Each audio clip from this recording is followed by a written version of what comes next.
Thank you for this opportunity and good afternoon. I'm a farmer. I'm not a researcher or a technician or anything of that nature, so I'll just try and give it to you as it is. And I suppose I'll start with me. I was asked to give the position of where I'm coming from and what I have done under this initiative. And I suppose if I go way back, I got into farming when I did my leaving cert and had to make a decision, did I want to farm? And I did. And my father said, well, if you do, you go to college. And if you want to have a decent living or sustainable living, you go and you get into dairying. So at that stage, it was in the mid-80s or the end of the 80s, and so I had to buy quota. And slowly over the years, I built up the farm, got married, had children, and I've built up the farm now to the stage where I have 200 cows. And I want to have the same option of passing on the farm to my son, who's in the photograph there, Daniel, and he's now doing dairy business in UCD. And I hope that in a sustainable way, the farm will be there for him and for the generation afterwards. So sustainability is always a major part of it, both in income, to be able to rear a family, and in the environment, and also as part of this, carbon going forward. So there has to be sustainability in every way. And if you look at one aspect without the others, if I don't have a decent income, then everything falls down anyway. So around 10 years ago, I would have got involved in discussion groups. And Teagasc became involved in them then, and they would help us massively in how to run the farm efficiently. And as part of that process, I was in the IFA, and the IFA asked, would I take on a program called Smart Farming? So I asked them first about it, what it was, and this basically is what it is. Smart Farming, they looked at it, the IFA, and they said, what can we do for farmers to help improve their income, but also improve the environment? So they got together experts from all around the country, from environment, from EPA, from sustainability of energy and so on. And they looked at the science, and this is the science. It looks complicated, but basically every box here is a carbon saving, okay? And the bigger the box, the more carbon saving there is. All the ones on the bottom of the line, the green ones, are ones that save farmers money, and all the ones on the top of the line are ones that cost farmers money, okay? It's complicated, but it's simple in a way. They all are reducing carbon, but the ones below the line save farmers money. And so based on this kind of science, those are the ones there that they focused on. Those ones there which save money. And these were the people who were involved, all the various agencies. You had IFA, EPA, fertilizer industry, group water schemes, Teagasc, Sustainable Energy Authority of Ireland. They were the ones who all came together to use their expertise to see what to look at for farmers, to both save them money, make them more financially viable and sustainable, but also help the environment.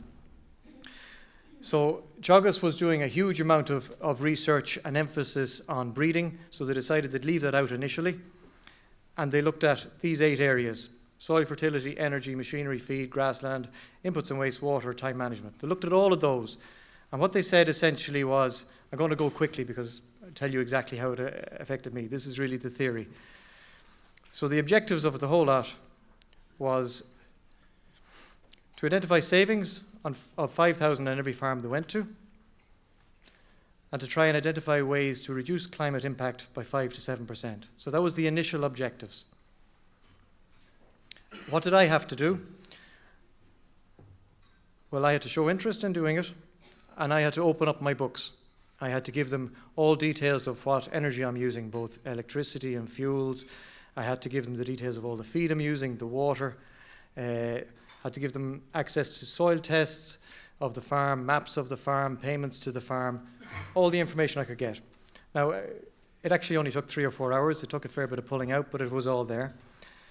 They used that information and walked around the farm to come up with all savings that I could make on the farm. And then they came back and they discussed it with me, and then I had to bring in the discussion group that I'm part of and convey all that information to them with them, so that it could grow and grow and grow, and it could be of benefit to them. These are just more details of the small details of the things I had to give, I've already mentioned, but you can look at them in your pack. So in return, as part of the things, what they gave was a board be a carbon navigator. And now every year this happens on all dairy farms and on most beef farms around the country. They will send you have to fill in all the details with a Board BIA advisor, and they will send back to you what you are doing as regards carbon on your farm. And this is just a sample one. I have one of my own later on. And it'll tell you what the target should be that you could reach and what carbon saving there would be if you can reach that. So that's given to all farmers now. Also, they gave planning maps of your farm back to you, colour-coded like that, so you can see, as regards putting on fertilisers or slurries, what soils in your farm are low or high in the various nutrients, so you know where to put the slurry, you know where to put the fertilisers. You're actually targeting places that require it. You're not wasting money and you're helping the environment. So my cost savings, when they came back to me in the various areas, they said, you should be able to make 9,000 in cost savings over the next couple of years if you implement these things. So for me, the big ones were energy was a reasonable sized one. There was feed was another one. There was grassland was a major one. And there was water was a major one. So these are what they are in reality. On the top left there of the pictures, you'll see cows drinking out of a water trough. When a cow comes out of the milking parlour, she goes straight to the field and she drinks. And if she doesn't drink water at that point, she won't bother.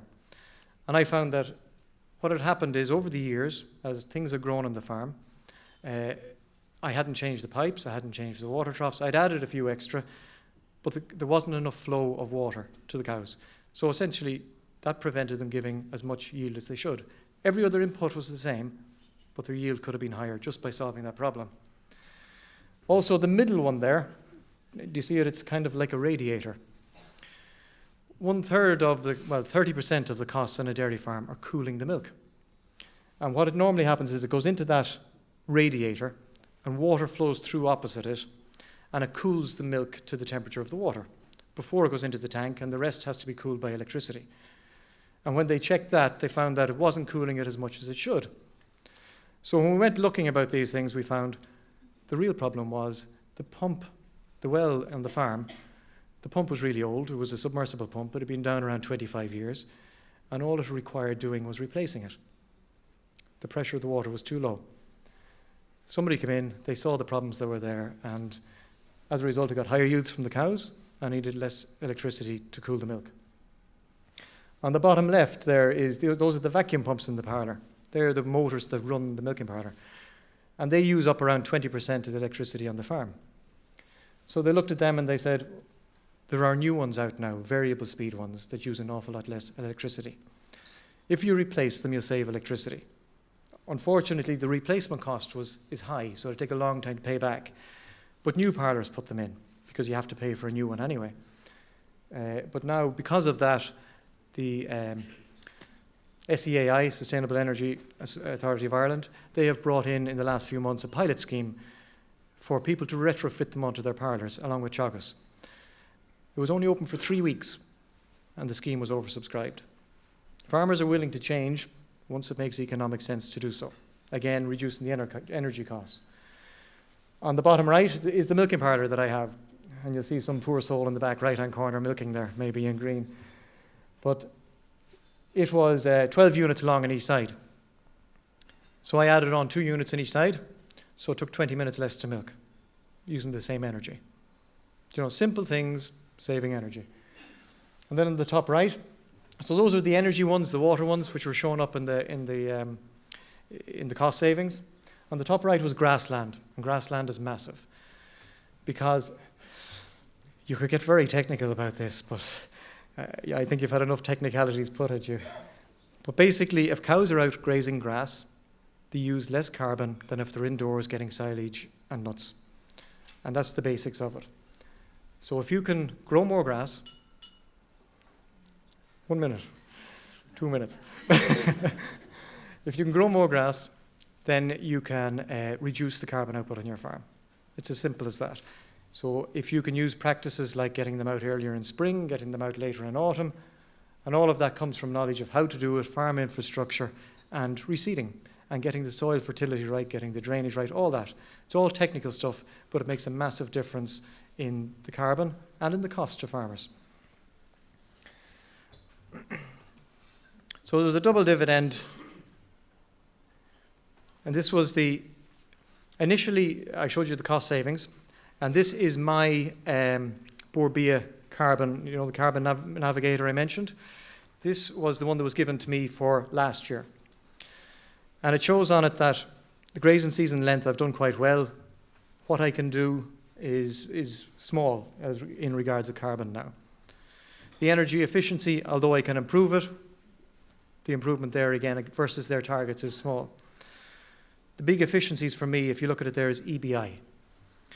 And I don't know whether you've heard of EBI yet today, but EBI for dairy farmers, and also they've brought it in beef, is a massive, massive savings. You see 15% on EBI. And this is the kind of report we get out every year. And there's loads of details, and basically what it is showing you the EBI. It puts into money terms what you can do if you breed your cow better, on milk terms, on fertility terms, on health terms, on lameness terms, and it puts it all together. What I want you to look at is the graph on the bottom. On the left is the red line are my cows. The grey line is the national herd. And the EBI is rising, as you can see, from left to right. The newer animals are higher. And essentially what that means is those cows, the main improvement is in fertility. A cow, she is born, a calf is born, and in 2 years' time she becomes a cow and she starts to produce. Okay? If the cow lasts in the herd after she starts to produce for 4 years or 5 years or 6 years, the longer she's in the herd, the greater amount of milk she is producing relative to her overall life. Do you kind of understand that? She's 2 years unproductive growing up, and then the longer she's producing for, the greater of a productive life she has. She's less proportion of time in growing up, so she's less carbon output. So if I can improve the fertility of my herd, the EBI, I massively reduce the carbon output of the herd. And that's why it shows 15% possible by increasing my EBI by 55%. It's slow, because you have to breed things. A decision I make today will be a cow in 3 years' time. So it's a slow thing to happen, but it is happening nationally and in my herd. So I'm increasing every year by around 15 points, EBI the herd, and it says if I do 55 points, I'll reduce my carbon emissions by 15%. So the breeding, the genetics, both in dairy and beef, massive, the changes that can be made. That's my discussion group. So they're the ones that we all talk to, and went through it with my advisor only a few weeks ago, knowing I was coming here, and we went through the figures of the whole group and my own farm for the past 5 years, and you can see the dramatic improvements in profitability, in fertility, in carbon reduction. That's my farmyard. I'm going to finish by this. What other things can I do? Lots of roof space there. I've been in France, I've been in Holland, I've been in Germany.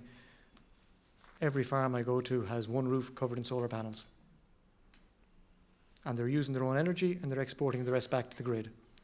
I had an energy company come out onto my farm and did a survey nearly 2 years ago saying, the white paper will be in, we'll be able to do this within the next year. Nothing has come forward from government. I can't do it. On the right-hand side in the middle, anaerobic digesters producing methane from the slurry. Again, Germany's full of them, Northern Ireland, England, we can't do it here. I'm on the board of Lakeland Dairies, and we're a dairy co-op. We have processing plants in Northern Ireland and in Southern Ireland. In Northern Ireland, the processing plants have gone on to being run totally by AD gas. It's brought in from farms.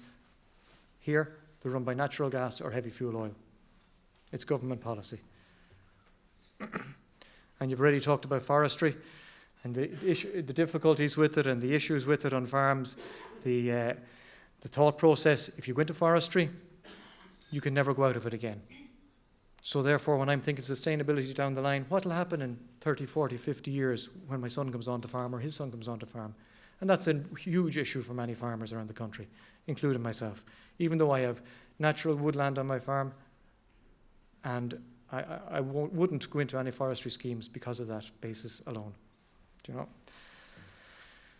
And that's it. Thank you very much. Sorry for going over time.